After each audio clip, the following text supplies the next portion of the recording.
Hello, welcome, सत श्री अकाल, आदाब, नमस्कार। आप सबका स्वागत है खेल खेल में के इस नए एपिसोड में। मैं हूं आपका होस्ट और दोस्त सिद्धार्थ महान। साल अब अपने आखिरी पड़ाव पर है और भारतीय खेल जगत में भी एक छोटा सा पॉज दिखाई देने लगा है। ज़्यादातर खिलाड़ी अब अगले साल की तैयारियों में जुट चुके हैं। हालांकि हमारी क्रिकेट टीम अभी भी मैदान में पूरी तरह सक्रिय है।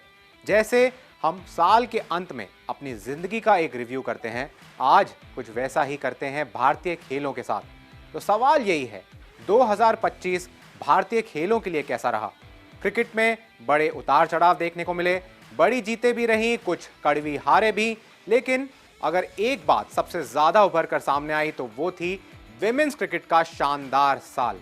क्रिकेट के अलावा भी भारत ने कई खेलों में दमदार प्रदर्शन किया और अगर भविष्य की ओर देखें तो सबसे उजली तस्वीर नजर आई भारतीय एथलेटिक्स में, जहां नीरज चोपड़ा और अनिमेश कुजूर जैसे नाम देश के लिए टॉर्च बेरर बनकर उभरे। आज के शो में हम बात करेंगे इन्हीं एथलेटिक्स सितारों की, साथ ही आपको दिखाएंगे हमारी इंग्लैंड टूर की एक्सक्लूसिव कवरेज की झलक। हम आपको ले चलेंगे दुनिया के बेहतरीन स्टेडियम्स में से एक बर्मिंघम के एजबास्टन स्टेडियम, जहां इस साल भारत इंग्लैंड टेस्ट के दौरान हमने एक खास स्टोरी की थी। तो आने वाले हफ्तों में साल के अंत तक हम आपके लिए लाते रहेंगे भारतीय खिलाड़ियों का रिव्यू और वो एक्सक्लूसिव स्पेशल कहानियां जो हमने पूरे साल आपके लिए पेश की। तो आराम से बैठिए, चाय या कॉफी का मजा लीजिए और आइए शुरू करते हैं आज का शो। आप देख रहे हैं खेल खेल में सिद्धार्थ महान। भारत और साउथ अफ्रीका के बीच चल रही 5 मैचों की T20 सीरीज अब 1-1 से बराबर हो चुकी है। पहला मैच पूरी तरह भारत के नाम रहा, लेकिन दूसरे मुकाबले में साउथ अफ्रीका ने दमदार वापसी करके टीम इंडिया की कमजोरियां साफ दिखा दी। दोनों मैच एक तरफा रहे, बस विजेता बदलता रहा। अब 3 मैच बाकी हैं और सीरीज यहीं से असली मोड़ लेने वाली है। चलिए नजर डालते हैं अब तक की कहानी पर।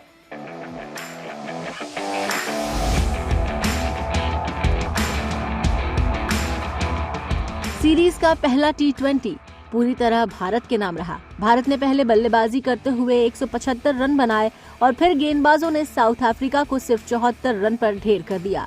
101 रन की ऐतिहासिक जीत ने सीरीज की शुरुआत में ही टीम इंडिया का दबदबा दिखा दिया, लेकिन दूसरे मैच में सब कुछ बदल गया। साउथ अफ्रीका ने भारतीय गेंदबाजी की कमर तोड़ दी। पहले ही ओवर्स में गेंदबाज लय में नहीं दिखे, लाइन लेंथ बिखरी हुई और गेंदबाजी में कोई स्पष्ट प्लान नजर नहीं आया। जहां जसप्रीत बुमराह लगातार फुल टॉस पर फुल टॉस डालते दिखे, वहीं अर्शदीप सिंह ने एक ही ओवर में 7 वाइड्स डालकर T20 के सबसे लंबे ओवर के रिकॉर्ड की बराबरी कर दी। नतीजा, साउथ अफ्रीका ने 213 रन और 4 विकेट का विशाल स्कोर खड़ा कर दिया, जिसमें क्विंटन डिकॉक की 90 रन की विस्फोटक पारी सबसे अहम रही। भारत जब इस लक्ष्य का पीछा करने उतरा तो शुरुआत में ही विकेट गिरते रहे, मिडिल ऑर्डर भी संभल नहीं पाया और पूरी टीम 162 रन पर ऑल आउट हो गई। 51 रन की भारी हार ने साफ कर दिया, टीम इंडिया की बॉलिंग अभी भी एक बड़ा सवाल है। I think the bowlers have had a poor night tonight, a bad day at the office, so to speak. We've already had a quick chat around it there. And to be, again, quite frank, I thought we blinked a little bit early tonight. There was 10.1, Quinton hit that first ball after the break for 6. And I thought we went away from our plans too quickly. And again, we don't mind guys trying, but like you say, you've got your plans and are you executing the plans? And we probably missed on both of those tonight, which is something we want to avoid. अब 3 match धर्मशाला, लखनऊ और अहमदाबाद में होने वाले हैं और सवाल यही है, क्या भारत वापसी करेगा या साउथ अफ्रीका इस मोमेंट को आगे बढ़ाएगा?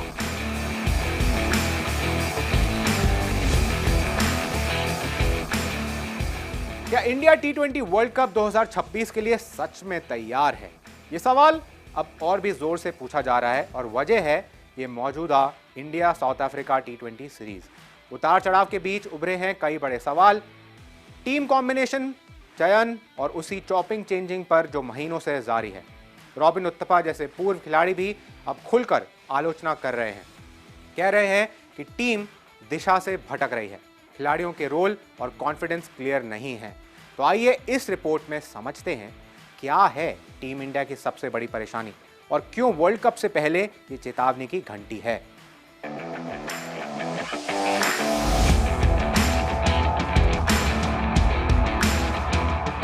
भारत और साउथ अफ्रीका के बीच चल रही T20 सीरीज का स्कोर भले ही 1-1 हो, लेकिन टीम इंडिया के लिए ये मुकाबला सिर्फ जीत हार नहीं बल्कि कई बड़े सवाल लेकर आए हैं। पहले T20 में भारत ने 101 रन से रिकॉर्ड जीत हासिल करी, पर दूसरे मैच में कहानी उलट गई।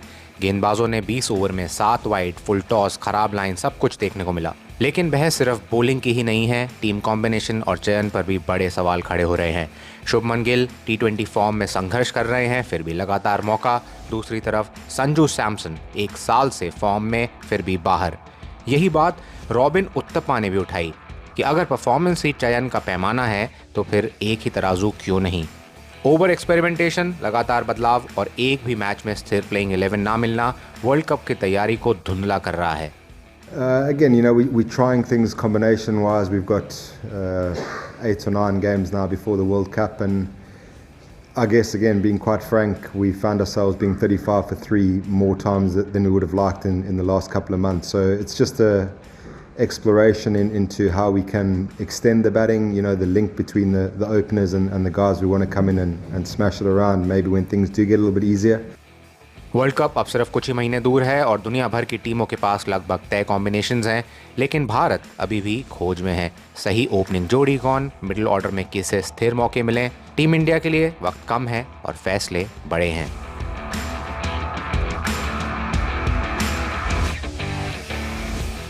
भारत का हॉकी सीजन 2025 साल का आखिरी दौरा, नई कोशिशें, नई कॉम्बिनेशंस और नया आत्मविश्वास। और साउथ अफ्रीका में खेले गए टेस्ट सीरीज ने साफ कर दिया, टीम इंडिया सही दिशा में बढ़ रही है। केप टाउन में हुई ये 3 मैचों की सीरीज भारत ने 2-0 से अपने नाम की, और सबसे अच्छी बात, टीम पूरे दौर में अजय रही। तो चलिए नजर डालते हैं इस जीत की असली कहानी पर।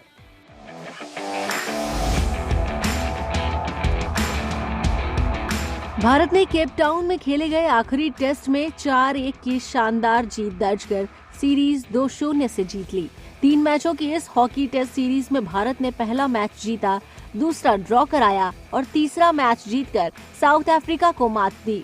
शुरुआती मैच में भारत ने दमदार वापसी की। साउथ अफ्रीका ने चौथे मिनट में मुस्तफा कैसिम के गोल से बढ़त ली, लेकिन इंडिया ने तुरंत जवाब दिया। 12वें मिनट में शिलानंद लाकड़ा, 14वें मिनट में आदित्य लालगे ने भारत को बढ़त दिला दी और आखिरी क्वार्टर में भारत का तूफान आ गया। अमित रोहिदास, हरमनप्रीत सिंह और दिलप्रीत सिंह ने लगातार गोल दागकर मैच 5-2 से जीत लिया। उसके बाद दूसरा मैच रोमांचक ड्रॉ रहा। चौथे मिनट में कप्तान हरमनप्रीत सिंह ने पेनल्टी कॉर्नर पर गोल किया, लेकिन साउथ अफ्रीका ने 2 गोल कर बढ़त ले ली। 48वें मिनट में हरमनप्रीत ने फिर से गोल दागकर मैच 2-2 पर खत्म कराया। ये 2022 ओलंपिक के बाद पहली बार था जब साउथ अफ्रीका भारत से मैच नहीं हारी। उनकी 9 मैचों की हार का सिलसिला यहीं टूटा। अंतिम मैच में भारत ने कोई गलती नहीं की। पहले 3 क्वार्टर में भारत का आक्रामक खेल और चौथे क्वार्टर में दक्षिण अफ्रीका के माइकल होरान का एकमात्र गोल, बस इतना ही कर सके मेजबान। भारत की ओर से अभिषेक और मनदीप सिंह गोल करने वाले खिलाड़ियों में शामिल रहे। भारत जीता मुकाबला 4-1 से। इस जीत के साथ भारत ने सीरीज 2-0 से अपने नाम कर ली। इस टेस्ट सीरीज का महत्व सिर्फ नतीजों में नहीं बल्कि टीम की गहराई में है। युवा खिलाड़ियों को मौके मिले, नए कॉम्बिनेशन आजमाए गए और सीनियर खिलाड़ियों ने स्थिरता दिखाई, क्योंकि ओलंपिक के बाद से भारतीय हॉकी लगातार उभर रही है और 2026 की बड़ी कॉम्पिटिशन्स के लिए ये सीरीज एक महत्वपूर्ण बिल्डअप साबित हुई है। –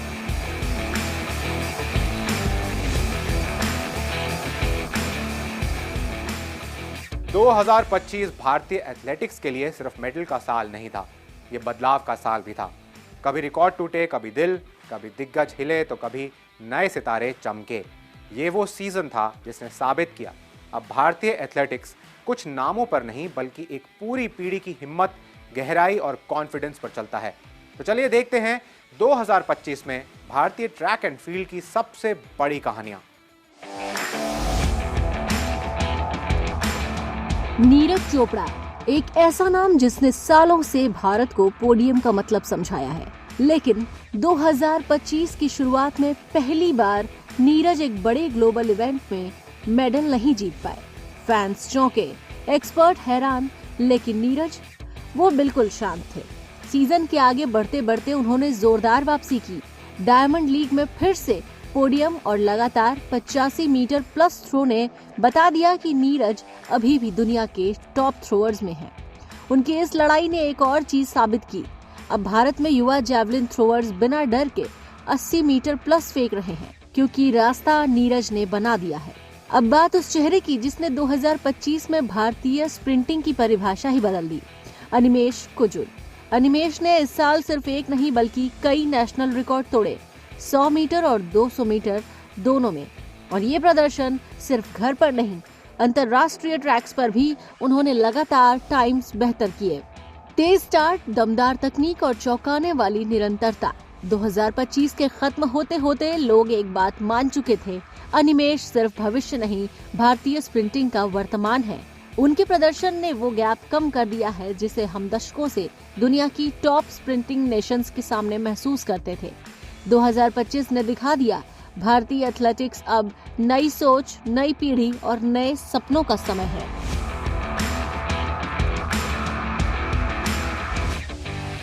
क्या आपने कभी सोचा है कि क्रिकेट के बैट सिर्फ लकड़ी से ही क्यों बनते हैं? नहीं? तो आइए मैं आपको लेके चलता हूं टाइम मशीन में।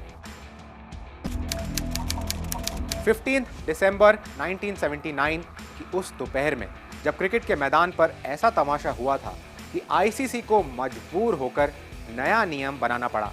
पर्थ में एशेज टेस्ट चल रहा था और अचानक ऑस्ट्रेलिया के दिग्गज तेज गेंदबाज डेनिस लिली मैदान पर लेकर आ गए एल्यूमिनियम का बैट। इंग्लैंड के कप्तान माइक ब्रेयरली बोले, ये बैट तो बॉल की शेप ही बिगाड़ देगा।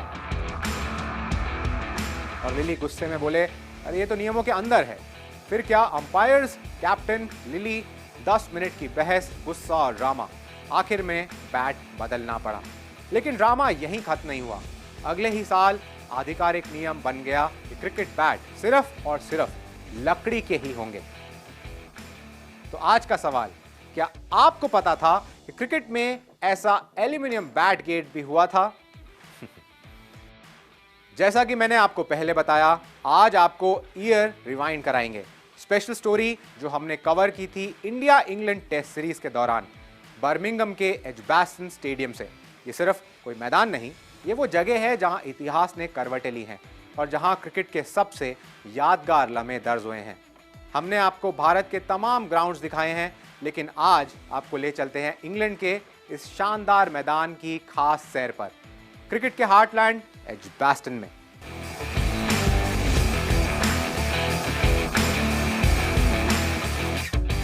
एजबास्टन की नींव 1882 में रखी गई थी। तब से लेकर अब तक ये सिर्फ वॉरविकशायर का होम ग्राउंड नहीं, बल्कि इंग्लैंड के सबसे आइकॉनिक टेस्ट वेन्यूज में शुमार हो चुका है।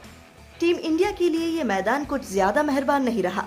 भारत ने यहाँ 8 टेस्ट खेले, लेकिन सिर्फ एक बार ड्रॉ करा पाया, बाकी 7 में हार मिली।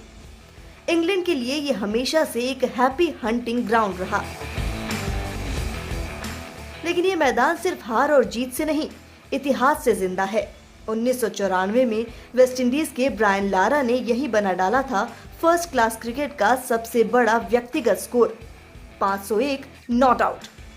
आज भी उनके नाम की गूंज यहाँ के म्यूजियम की दीवारों पर देखी जा सकती है। फोटोग्राफ्स, मेमोरेबिलिया, वो आइकॉनिक स्कोरबोर्ड, सब कुछ जैसे आज भी उस इनिंग को दोहरा रहे हों।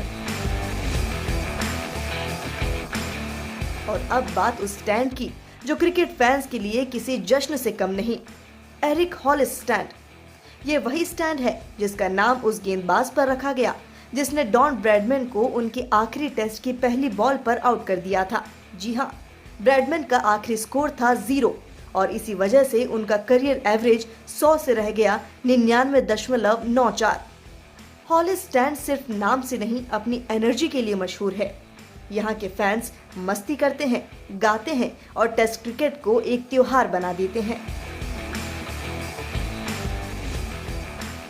एजबास्टन के अंदर मौजूद क्रिकेट म्यूजियम में लारा और हॉलिस की यादें तो हैं ही, लेकिन साथ ही यहाँ आपको दिखेगा कि इंग्लिश क्रिकेट कैसे अपनी विरासत को संजोता है।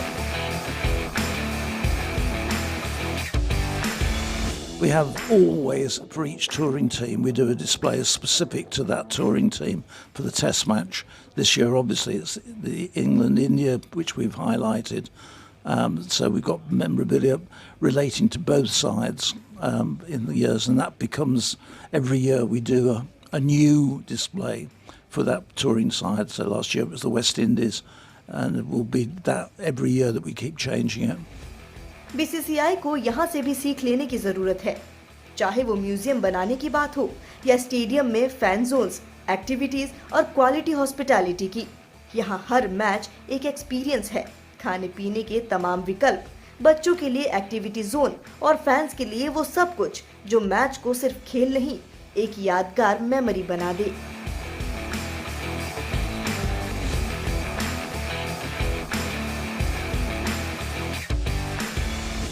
तो ये थी इस हफ्ते की टॉप स्पोर्ट्स स्टोरीज। उम्मीद है आपको आज का एपिसोड पसंद आया होगा।